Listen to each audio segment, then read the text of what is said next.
Good morning always sa inyo mga kapatid, kahit anong oras pa yan. Good morning, good morning, good morning sa inyo, no? Sa ngayon ay titingnan natin itong si Valor Quest, na samahan nyo po ako ngayon upang ating kilatisin kung ano nga ba itong Valor Quest na to at bakit marami ho siyang players and ang gaganda ng kanyang mga prices na pinamimigay na. Ika nga dito, AFK idle game, alam naman natin hindi ho masyadong mahirap laruin itong mga AFK na idle game, no? Although meron siyang konting tap, kung gusto mong lumakas yung bawas, itatap mo siya, pero pwede namang idle lang, kaso nga lang medyo iba ho yung meron kang itatap kasi mas malakas po, meron siyang fireball, no? So play to earn daily cash prizes and airdrops, ika nga, no? So andito yung link tree ng Valor Quest, pwede nating tingnan kung gusto nating matuto pa kung ano pa yung iba nilang mga links, no, at saka social media, no? Yan, makikita natin meron silang Threads, Facebook, Instagram, X, Valor Quest chat group, syempre yung sa Telegram, yan yung announcement nila, ang tutorial, kung nag-tutorial, gusto mong mag-tutorial, no, madali lang, pipindutin mo lang naman itong ang link tree nila, no, mga kapatid. So naka-follow nga dito yung si kapatid na Tonyox, and also ang ating kapatid na Your Highness, no, nakalagay dito si GN Clone.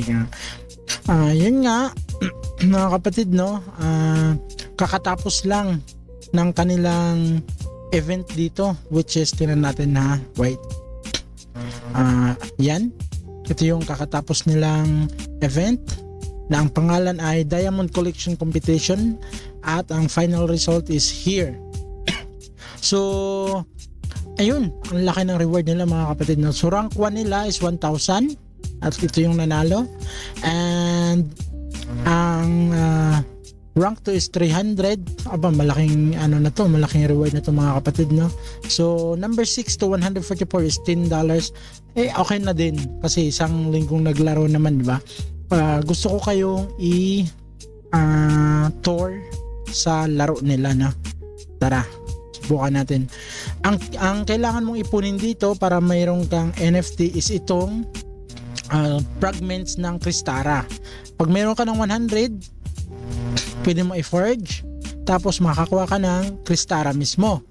Pag mayroon ka ng Crystara mga kapatid, pwede mo lang i-pay and open on chain, no?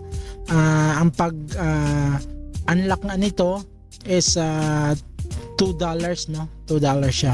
Tapos papipiliin ka, meron siyang Toon, merong USDT, Telegram Stars, or others. Ewan ko na kung ano tong others na to.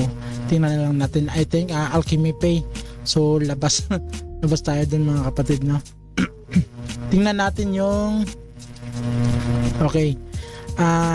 Meron, ang makukuha mo kasi dito mga kapatid, dito sa Crystara is NFT, no? Kagaya nito, it's either weapon or ito mga kung anong equipments na nakikita nyo po dyan, and pwede naman ninyong makuha yan sa paglalaro, itong mga to, no? Meron ka makakuha mga fragments, and then pagka na-reach mo na yung certain number na hinihingi niya, pwede mo i-purge. Pagkatapos mo mag-forge is hindi purge, forge po, sorry. Pagkatapos mo pong mag-forge niyan is pwede na po siyang magiging item na ganito, equipments, at pwede mong ilagay dito. And pwede kayong mag level up, no?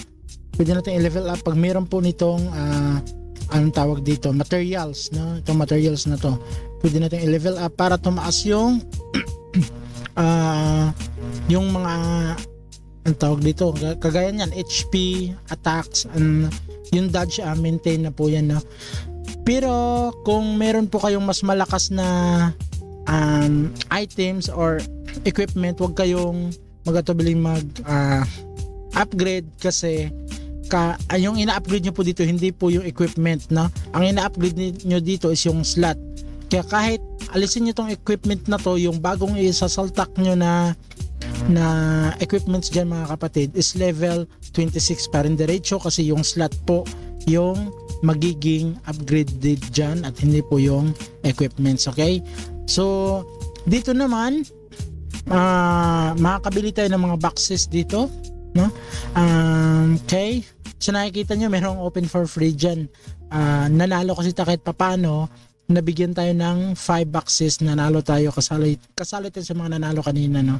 Yun nga, ang binigay sa atin is 5 boxes. Okay, and dito naman is yung mga task, no, na pwede nyong gawin everyday. Tapos dito, guess the gesture. Sandali lang yan, parang sa cellphone natin na i-guess natin yung gestures na nandito or yung pattern, kumbaga. Dito mga kapatid, makikita nyo kung ilan yung friends nyo. Sa atin, karampot lang. And competition event is tapos na. Dito mo makikita. Ayan mga kapatid, 362 tayo, no? Sa malayo-layo pa sa katotohanan. Itong si Demars ang nanalo ng 1,000 USDT, no? So lupit.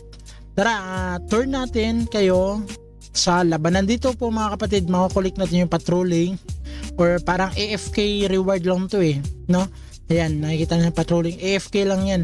Receive nyo lang, and then meron siyang experience, no? Ayan yung mga makukuha natin ng mga item. Ayan, yung mga fragments na yan, na para pang level up na rin. Kapag ka nakaipon na tayo ng maraming experience, kiklik lang natin to na para tumaas yung ating level or mag-level up tayo. Tara, third tayo sa labanan. Nasa 131 tayo ngayon, pero babalik tayo ng kaunti sa kahit 125, no? Start natin. Papakita ko lang kung paano ito lalaroin mga kapatid, no? Ayan, sa makikita nyo, magtuthrow lang siya ng weapon. Pwede sa idle na lang, pero ang sabi ko nga, pwede nyo siyang tulungan na i-click. So nakikita nyo, meron siyang fireball kapag kiniklik nyo mga kapatid. No, mas maganda ditong gamitin talaga pag cellphone kasi mas mabilis i-click. Nasa inyo na rin kung gusto nyo gumamit ng cheat. Alam nyo yung ibig ko sabihin, no? Excuse me. Para hindi kayo masyadong mapagod kung sa pakikipaglaban, no? Ayan, makikita nyo yung waves nya. Hanggang 5 tayo. Nasa 4 of 5 na tayo, no? Kahit saan pwede kang mag-click. May lalabas at lalabas dyan fireballs, no? And dito naman naka-repeat on or naka-repeat off para kahit hindi mo na kailangan i-next, naka-repeat lang siya kapag hindi mo kayang talunin yung isang stage, pwede naman na repeat mo na lang. So continue or quit ang choices na. Quit na lang tayo kasi gusto ko lang naman ipakita sa inyo. And try nating i-open, no? Mag-open tayo ng box. Tingnan natin kung anong makukuha natin sa box ngayon. And yeah, kaso hindi siya NFT, no? Ayan, meron tayong 4 So another one na natin kung ano. Okay, kanina ayan 100 crystal or diamond crystal ba, no? What's next? Another crystals mga kapatid. So meron pa tayo natitirang dalawa crystals, another, and wala talaga tayo nakuhang NFT na pangmalakasan, no? Ayun, nakakuha tayo ng green. Yun, subukan natin. Ito yung sinasabi ko mga kapatid, na dahil may nakuha tayong green. Sana ba yun? Okay, ito ba yun? No, parang fragments lang yun ako. Ay, ito yan. Ito din 300 ang HP. Tapos ito naman ay 300 na. No, it's not. Iba yung nakuha ko na yun So ito. Kaso nga lang hindi pa siya hindi pa natin siya ma-forge. Kulang mga kapatid, no? Kulang. Hindi pa buo. Pero at least naman mga kapatid is naka-open tayo ng 5, no? 5 yung na-open natin na boxes, which is binigay nila sa atin dahil isa tayo sa nanalo sa kanilang event, no? So patuloy ang event nila, no? May darating silang bagong event and salihan nyo po yun and laruin natin na maayos. Baka tayo ay free lang naman kasi to, no? So baka manalo tayo, malay nyo. Tinan nyo yung number 1 kanina. So nanalo siya $1,000 for free, no? Wala. Siguro naman gumasto din to ng mga karampot na una lang siya sa atin, no? Kasi tayo naman is 1 week pa lang tayong naglalaro nito, no? So okay na din, no? So yun lang muna mga kapatid. Sa mga gustong gumamit ng aking referral link, drop ko na lang sa baba. Sa mga hindi naman po gagamit, okay lang po yan, salamat pa rin sa inyo. And yun lang po muna. Thank you so much. Si Jendong out.